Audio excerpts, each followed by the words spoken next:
ఒకటేంటంటేనండి 90s మిమ్మల్ని చూసిన ఆ మొహం కళ ఒక్క నిజం, ఇది ముఖస్థుతికి చెప్పట్లేదు, అసలు తగ్గలేదు, పైపెచ్చు కొంచెం పెరిగింది.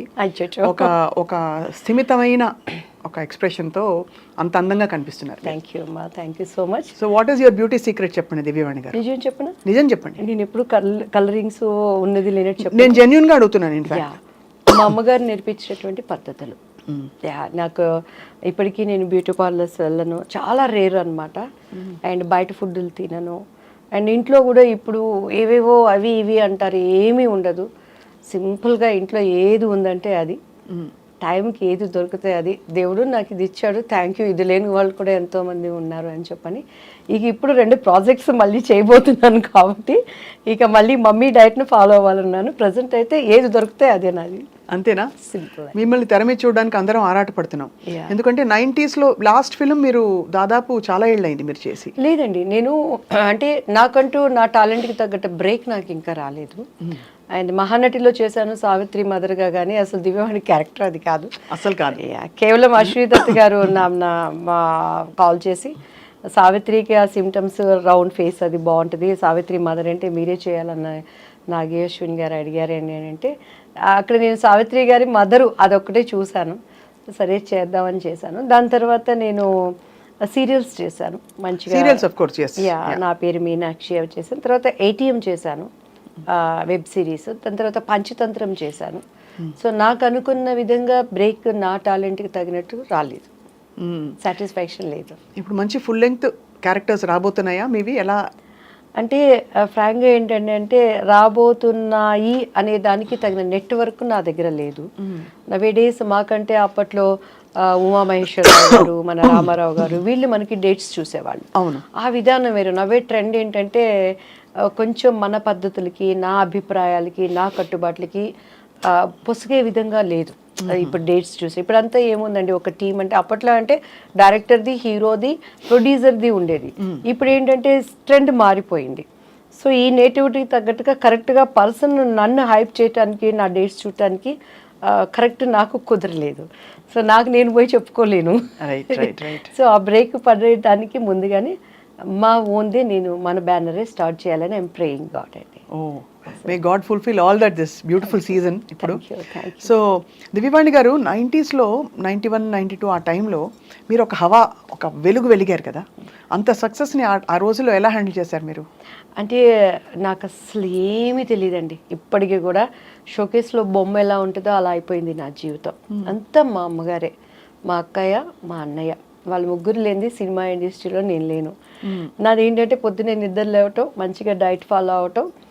ఆనంద్ మాస్టర్ గారని, భానుప్రియ గారికి మాకు ఒకటే మాస్టర్ గారు, డ్యాన్స్ క్లాస్ అయిపోవటం. అసలు సినిమా ఇండస్ట్రీకి కూడా నన్ను ఎక్కడ ఒక ఆఫీస్కి కూడా మా మమ్మీ వాళ్ళు నన్ను వెళ్ళనివ్వలేదు. I'm so lucky in that. మన కూడా మన వంశీ గారు ఉన్నారు కదా, పెద్ద వంశీ గారు, ఆయనని కలిసాం. యాక్చువల్లీ చాలా క్లోజ్ సార్. అవునా?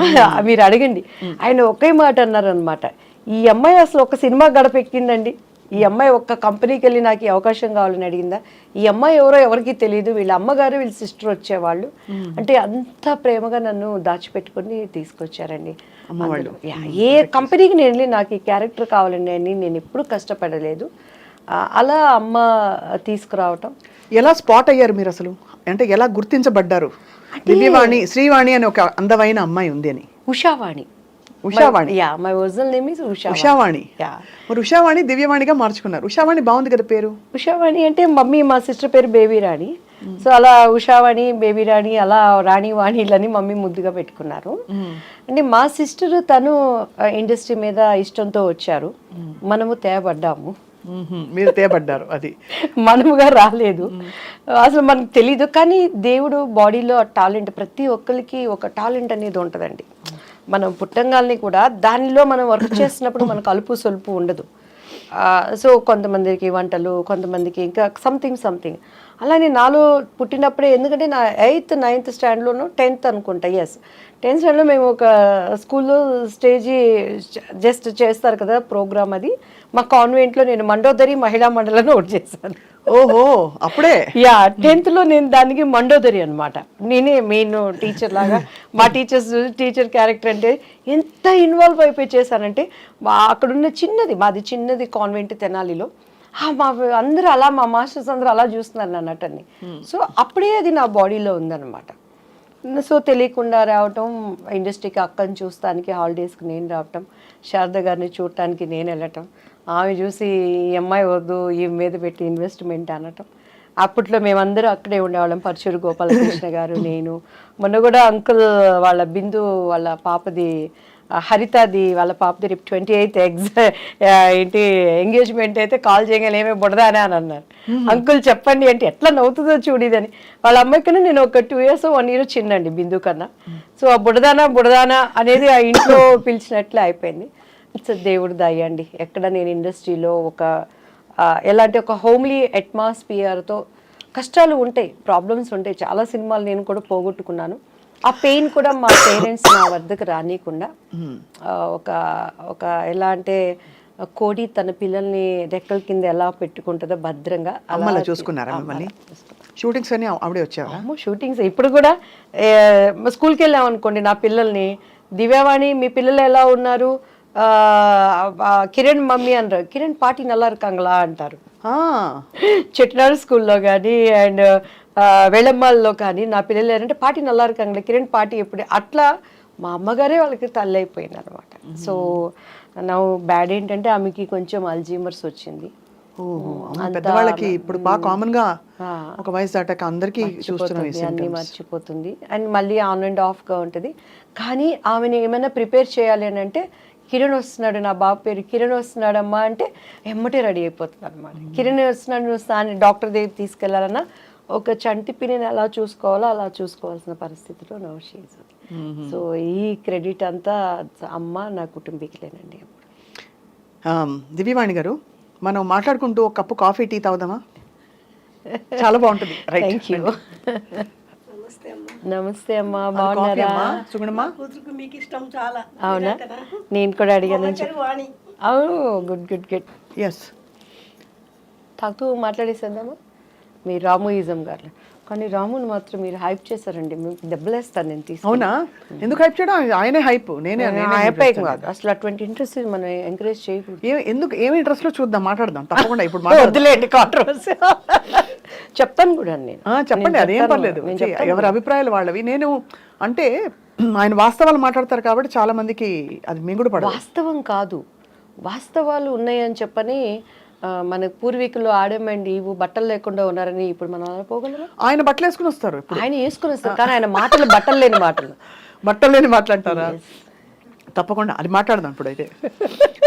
సో ఇప్పుడు కంటిన్యూ నాన్న, రోల్ అయిపోతుంది, మన అన్ని దొరికిపోయాము. సో దివ్యవాణి గారు, ఇప్పుడు బాగా చక్కగా మా సుగుణ మంచి షుగర్ వేసి పట్టుకొచ్చింది. మీరేమన్నా అలాంటి రెస్ట్రిక్షన్స్ ఫాలో అవుతారా? సుగుణమ్మ, నీకు happy Christmas, happy new year. Thank you. Sugunamma కూతురు వాణి, నీకు కూడా ఐ లవ్ యూ. అబ్బో, ఇంకా అయిపోయింది, మురిసి పొంగిపోతారు. అవునా? Beautiful tea and coffee. వాళ్ళు లేకుండా మనం లేవండి, వాళ్ళ ప్రేమే మనకి ఆదరణ. అంతే కదా. రాజేంద్ర ప్రసాద్ గారి మీ కాంబినేషన్ చాలా హిట్ కాంబినేషన్ ఆ రోజుల్లో. సో ఆయన పాత్ర మీ కెరియర్లో ఎలా ఉండేది? అంటే ఆయన ఒక సీనియర్ యాక్టరు, యాజ్ ఎ ఆర్టిస్ట్గా ఆయన నేను ఎప్పుడు కూడా నేనేంట్లేండి చాలామంది, నేను ఎప్పుడు యాజ్ ఎ ఆర్టిస్ట్గా ఆయన ఏమంటానంటే ఆయన ఒక మండుతున్న కట్టె. మండుతున్న కట్టెలోకి మనం సంక్రాంతి భోగి పండుగలప్పుడు చూస్తాం, పచ్చి కట్టెలు తీసుకొచ్చి అందులో వేస్తే అవి కూడా మండుతాయి. అవును. యాక్టింగ్ రాని వాడిని కూడా ఆయన పక్కన నిలబెడితే యాక్టింగ్ వస్తుంది. అంతేనా? అండ్ ఇంకొకటి ఆయనలో గ్రేట్నెస్ ఏంటంటే ప్రతి దాంట్లో హీ విల్ ఇన్వాల్వ్డ్. అవతల తిట్టుకున్నా పర్వాలేదు, అవతల నసికినా పర్వాలేదు, డైరెక్టర్ ఏమనుకున్నా పర్వాలేదు, కో ఆర్టిస్ట్లు ఏమనుకున్నా పర్వాలేదు, కానీ అన్నీ తానైపోతాడు. ఈ సెట్ కానీ నా క్యారెక్టర్ చేయించడం కానీ, అంటే తను ఏంటంటే అంతా బాగుంటేనే కదా సినిమా సక్సెస్ అనే స్వభావం ఉన్న వ్యక్తి. అండ్ మంచి మన భారతదేశం కానీ మన ఇండియా కానీ ఎక్కడున్నా కూడా నవ్వుల రాజేంద్రుడు అంటే ఆయన కడుపులో లైఫ్లో ఎంత దుఃఖం ఉన్నా కూడా అండ్ ఆయన యాజ్ ఆర్టిస్ట్గా నేను చాలా అప్రిషియేట్ చేస్తాను.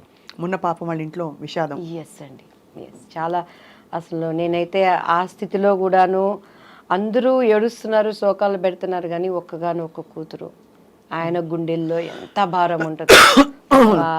మహానటిలో చేసింది ఆ పాప. ఇంకొకటి ఏంటంటే లక్కీ, మా బాబు పేరు కిరణ్ కాంత్.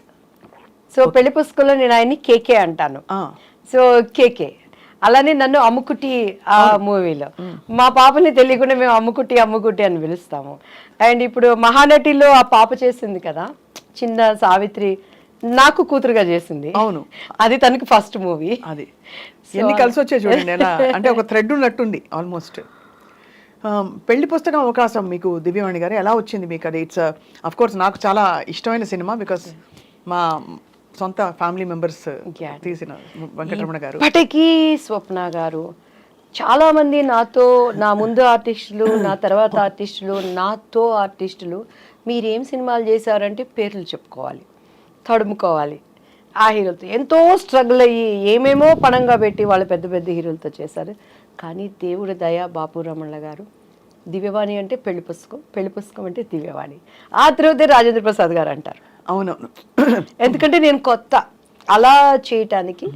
అండ్ అది అసలు నేనైతే సినిమా ఇండస్ట్రీలో అలసిపోయి, నేను సినిమా ఇండస్ట్రీకి సెట్గానేమో నిజంగా వెళ్ళిపోయి పెళ్లి చేసేసుకొని అంట్లు తోముకుంటానే ఏదో ఒకటి చేసుకుంటా ఉండొచ్చు. మా బావ ఉండేవాడు, మా అత్తయ్య గారు అబ్బాయి, మా అత్తయ్య గారు అబ్బాయి నేను పెళ్లి చేసేసుకుంటాను, నన్ను పంపించేయండి అన్న టైంలో బాపు గారి దగ్గర నుంచి కాల్ వచ్చింది.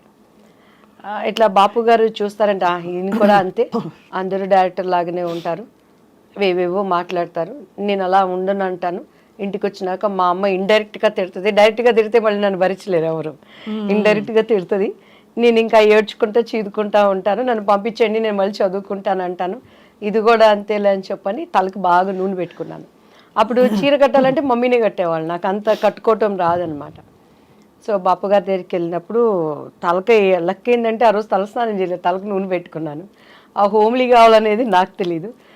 మీకు ఇక మీరు మన రమణ గారి ఫ్యామిలీ అని అంటే మీకు తెలుసు కదా, బాపు గారి రూమ్ పైన పెద్ద రూమ్, అన్ని పుస్తకాలు, చిన్న ఆయనగా ఆయన కూర్చొని బొమ్మలు గీసుకుంటున్నారు. మన రమణ గారు ఉన్నారు కదా, రమణ గారు తీసుకెళ్లారు. ఈ అమ్మాయి కొత్త అమ్మాయి అండి దివ్యవాణి గారు అనగానే చూశారు బాపు గారు, నమస్కారం అండి అని కూర్చున్నాను నేను. ఇది జుట్టు మీ సొంత జుట్టు అండి అని అన్నారు. అవును సార్ అన్నాను. ఇట్లానే ఉండాలి మూవీలో అన్నారు. సరేనండి అని, ఎందుకంటే నేను ఓకే అవననేది నాకు లోపల ఒక అభిప్రాయం. బట్ నాకు అప్పుడు బాపు గారి విలువ నాకు నిజంగా తెలియదండి. బాపు గారు ఎంత గొప్ప మనిషి, ఎందుకంటే నేను సినిమాలు చూసేదాన్ని కాదు. ఈ క్వార్టర్లీ హాఫ్ ఇయర్లీ ఎగ్జామ్స్ వస్తే ఒక సినిమా, అది కూడా అప్పుడు మనకు తెలిసిన హీరోలు ఎవరు, శోభన్ బాబు, కృష్ణ. మా అన్నయ్య ఏమో కృష్ణ ఫ్యాన్స్, మేమేమో శోభన్ బాబు ఫ్యాన్స్. ఈ రెండు సినిమాలు అంటేనే ఇంట్లో అడుక్కుంటే కానీ పంపించండు మా నాన్నగారు. అట్లా నేను పెరిగిన దాన్ని, లోతుగా సినిమా ఏంటి, పరిజ్ఞానం ఏంటండి. ఇప్పుడు రాజేంద్ర ప్రసాద్ గారు వీళ్ళందరూ ఏం చెప్తారు, మేము ఏంటి డబ్బింగ్ 75 పైసలకు చెప్పాము, అన్నం లేకుండా ఉన్నాము, దీని మీద కసితో వచ్చాము, సూపర్ స్టార్ కృష్ణ గారు కానీ ఇప్పుడున్న మెగాస్టార్లు కానీ. నాకు అట్లంతా నేను రాలేదు, తేపడ్డాను కాబట్టి నాకు అసలు సినిమాలు ఇవన్నీ తెలియదు అనమాట. సో బాపు గారి విలువ తెలియకుండా అప్పుడు ఆయన ఏమడిగారంటే, మా అమ్మగారు అన్నారు, మిస్సమ్మ సినిమా చూసామమ్మ అన్నారు. నిజంగా ఆ సినిమాలు ఏం చూస్తాం, ఈ ట్రెండ్లో పెరిగిన వాళ్ళం. మా అమ్మ ఇంకా చూస్తే ఇట్లా అన్నారు, అమ్మ అంటే చూశానని చెప్పానంటే చూశాను సార్ అన్న. నిజంగా నేను మిస్సమ్మ చూడలేదు, అబద్ధం, ప్రామిస్ అబద్ధం చెప్పాను. మళ్ళీ ఇంటికి వెళ్ళినాక మొట్టికాయలు పడతాయి, పప్పు గుత్తికారుతో డబ్బులు పడతాయి, ఎవరు పడతారు అవన్నీ చూసి చూశాను సార్ అన్న. కానీ సేమ్ అందులో క్యారెక్టరే మీది అని అన్నారు. అలాగే సార్ అన్నాను. నీకు కాళ్ళు చూపియమ్మ అన్నారు. మా అమ్మాయికి ఇలా చూసాను. మా అమ్మగారు పాప ఆమె భయపడతా, ఈ అవకాశం అన్నా మా అమ్మాయికి రావాలి, ఏదో ఒకటి మా అమ్మాయి ద్వారా మేము ఇండస్ట్రీలో ప్రూవ్ చేసుకోవాలని కాళ్ళు చూపించాను. ఎందుకంటే ఆ మూవీలో ఎక్కువ కాళ్ళకి షార్ట్స్ ఉంటాయండి. మహానుభావులు. నా స్టోరీ నాకు మిస్సమ్మ సినిమా మళ్ళీ చూడమ్మా అని అన్నారు. అలాగే సార్ అని చెప్పాను. ఇంటికి వెళ్ళిపోయాను. టక్ టక్ టక్ టక్ అగ్రిమెంటు, డేట్స్ ఫిక్స్ అయిపోయినాయి. 45 days కంటిన్యూస్గా షూటింగ్. అమ్మ అన్ని మాట్లాడేశారు, డబ్బులు ఏమిటి అసలు, ఎన్ని రోజులు? రమణ గారు ఉన్నారు, మన మేనేజర్ రమణ గారు, ఇప్పటికే ఆయనే ఉన్నారు. శ్రీరమణ గారు అంతా మమ్మీ మాట్లాడుకున్నారు. శ్రీరమణ గారు అంటే పెద్దవారు? నో ఇప్పుడు ముళ్ళపూడి వెంకటరమణ గారు, బాపు గారు, శ్రీరమణ గారు ఈజ్ ద ఇంకా పర్మనెంట్ కుటుంబ సభ్యులు. అవును, ఆయన అదే శ్రీరమణ గారు అంటే ఆయనే కదా అంటే. శ్రీరమణ గారు అంతా మాకు మమ్మీతో మాట్లాడారండి. నెక్స్ట్ డే ఆంధ్రజ్యోతి, ఈనాడు బాపు బొమ్మ దివ్యవాణి అని వచ్చింది. ఫస్ట్ ఫోన్ మా ఇంటికి వచ్చింది. అప్పుడే మారిందా మీ పేరు? దివ్యవాణి అప్పుడు మారలేదు కదా, అంతకు ముందే ముందే మారిపోయింది. అంటే నాకు ఫస్ట్ నేను చేసినప్పుడు డాన్స్ రాజా డాన్స్ అని చేశాను. అనుకోకుండా మొన్న వినోద్ రాజాని బెంగళూరు ఒక ప్రైవేట్ మీటింగ్కి వెళ్ళినప్పుడు కలిశానండి. దాంట్లో అప్పట్లో చిరంజీవి గారు సీడీ తెప్పించుకొని చూసారు ఆ అబ్బాయి డాన్స్కి. లీలావతి గారి కొడుకు కన్నడ రాజ్ కుమార్ గారు.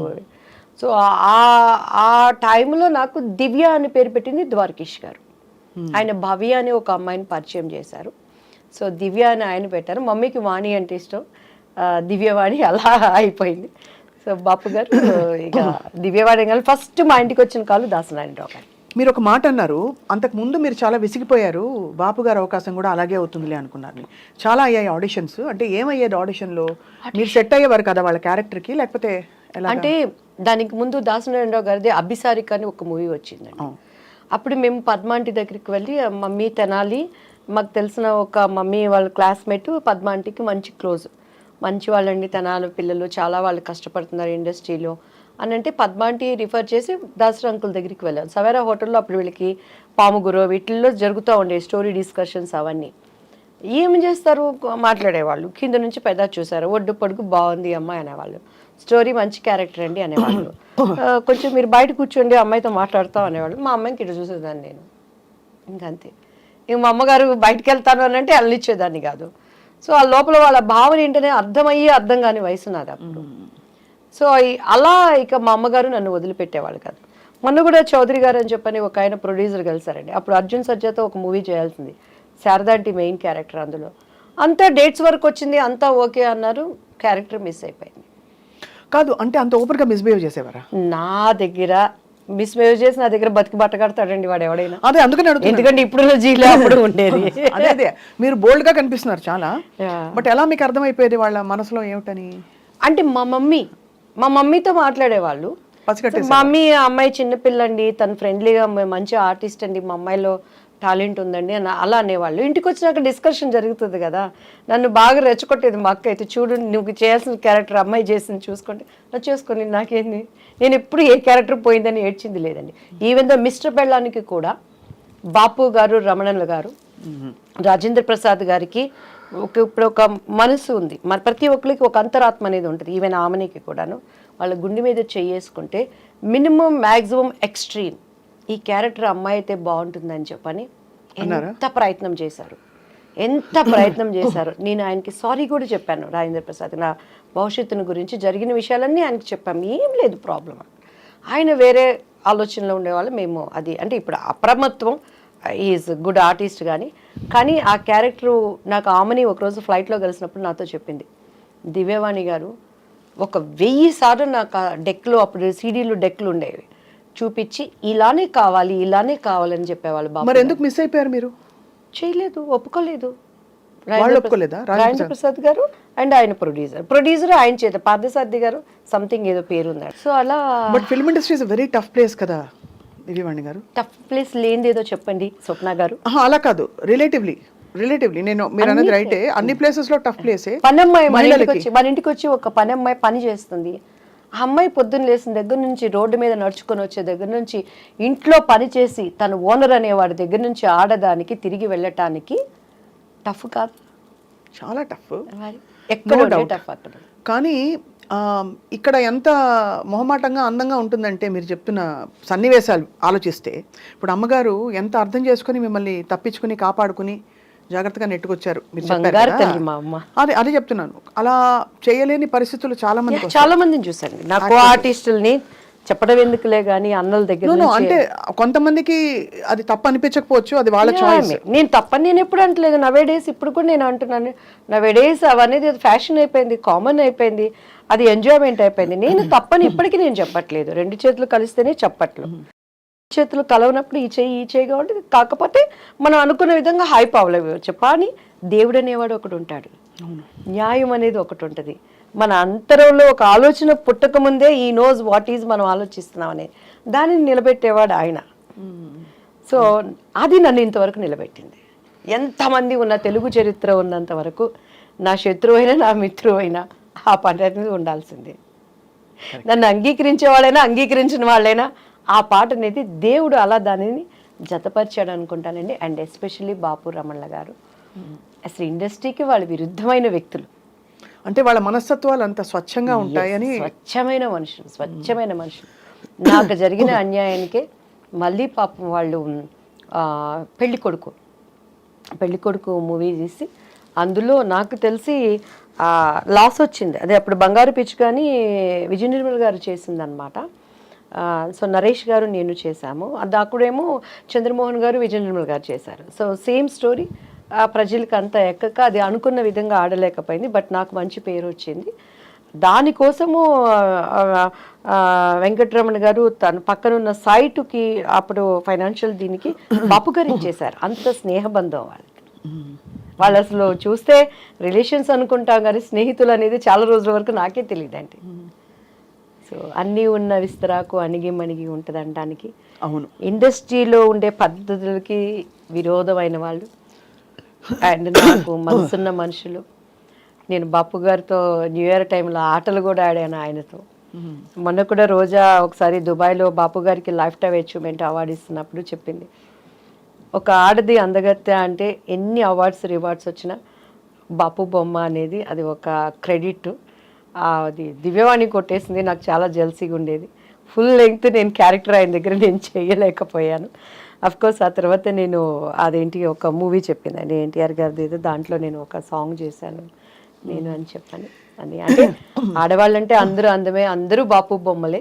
ఎస్పెషలీ బాపు బొమ్మ అంటే ఆయన జనరేషన్స్ ఎంతమంది చేసిన, అవును, వాణిశ్రీ గారు వాళ్ళు చేసిన, నా జనరేషన్స్ ఎంతమంది చేసిన, ఆమెని నేను ఎంతమంది, నా తర్వాత జనరేషన్ చార్మి వాళ్ళు మిగతా వాళ్ళు ఎంత చేసినా బాపు బొమ్మ అంటే దివ్యవాణి.